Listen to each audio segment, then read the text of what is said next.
देवभूमि उत्तराखंड में। अब मैं हूँ दूसरे ही एक महत्वपूर्ण संगम स्थली जिसे कहते हैं रुद्रप्रयाग। सबसे पहले तो मैं इस रुद्रप्रयाग की खूबसूरती आपको दिखाना चाहूँगा। देखिए यहाँ की अद्भुत खूबसूरती और रुद्रप्रयाग के विहंगम दृश्य को आप अपनी नज़रों से मेरे कैमरे के माध्यम से देखिए।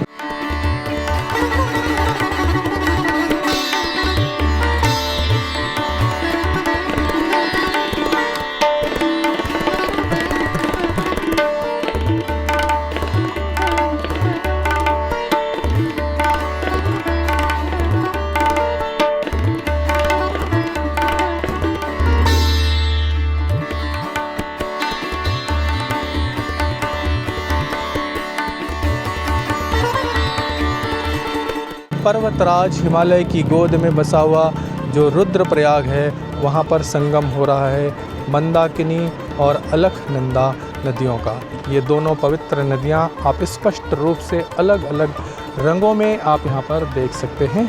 जो अलकनंदा है वो सामने की तरफ, जिसकी धारा चौड़ी है और उसका जल एकदम धवल सफ़ेद है, और जो मंदाकिनी है उसकी धारा को आप अलग से देख सकते हैं। उसका रंग कृष्णवर्ण या हल्का नीला आप यहाँ पर अपनी आँखों से देख सकते हैं।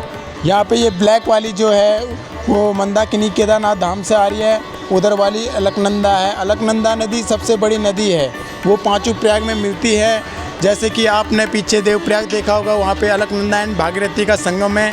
यहाँ पे रुद्रप्रयाग में मंदाकिनी एंड अलकनंदा का संगम है।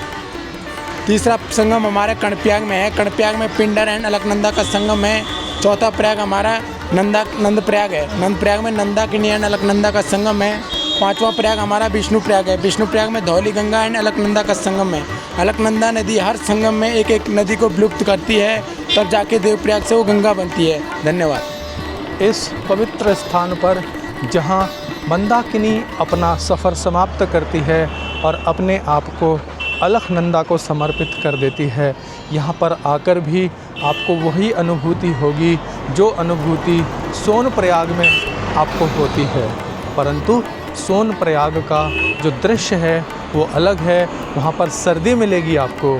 और ये जो रुद्रप्रयाग है यहाँ पर गर्मी लग रही है। मैं इस समय सिर्फ शर्ट और पैंट में हूँ, लेकिन पसीने से मैं पूरी तरीके से भीगा हुआ हूँ। मौसम का जो परिवर्तन है आपको साफ महसूस होगा। सोनप्रयाग में कपाने वाली सर्दी थी और यहाँ पर झुलसाने वाली गर्मी है। पहाड़ की इन खूबसूरत वादियों में मैंने सुना है पहले मौसम सुहाना हुआ करता था, लेकिन जैसे जैसे हम लोगों का अत्याचार बढ़ता जा रहा है, वो जो सुहानापन था पहाड़ों का वो समाप्त होता जा रहा है। वैज्ञानिक इसके लिए चाहे कुछ भी नाम दे रहे हों, किसी को भी दोष देते हों, लेकिन इस समय की जो परिस्थिति है वो मैं आपको बता रहा हूँ। एक बार सामने की तरफ से इस खूबसूरत जगह का दृश्य मैं आपको दोबारा दिखाऊंगा। यहाँ पर मैं काफ़ी ऊंचाई पर स्थित हूँ राजमार्ग पर, और जो नीचे जहाँ पर संगम हो रहा है वहाँ पर एक सुंदर मंदिर का निर्माण किया गया है। परंतु मैं अभी केदारनाथ धाम दर्शन करके अपने घर की तरफ वापसी के मार्ग पर हूँ, और आप समझ सकते हैं बहुत ज़्यादा हम लोग पैदल ट्रैकिंग करके केदारनाथ धाम तक पहुँचे थे, और अब वापसी के मार्ग पर ही हम पैदल चल करके नीचे तक आए थे। तो आप हमारी स्थिति को समझ सकते हैं।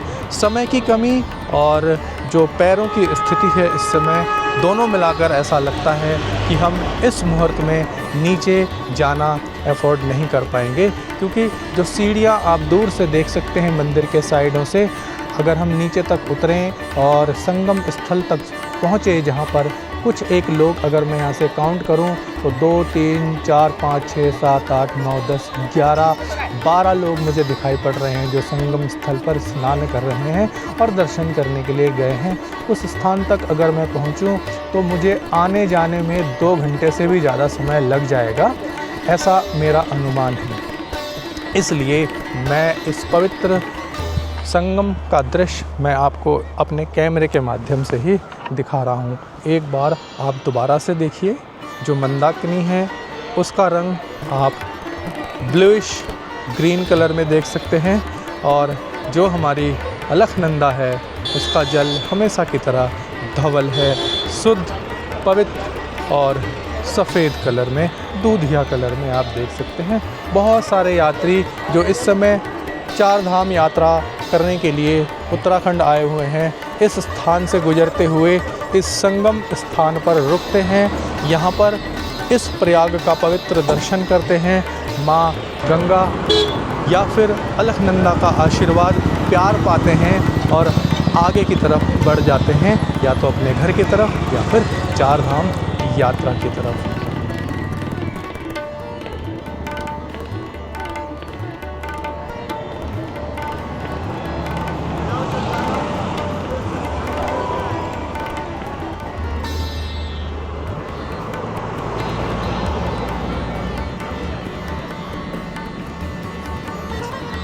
पंच प्रयागों में से ये मेरे लिए द्वितीय प्रयाग है, जहाँ पर मंदाकिनी अलकनंदा में अपने आप को समाहित कर रही है, अपना सफ़र यहीं समाप्त कर रही है। हम भी एक समय पर पहुंचकर अपने आप को परमात्मा में समाहित कर देंगे, अपने जीवन को परमात्मा में सम्मिलित कर देंगे और मोक्ष की प्राप्ति कर लेंगे।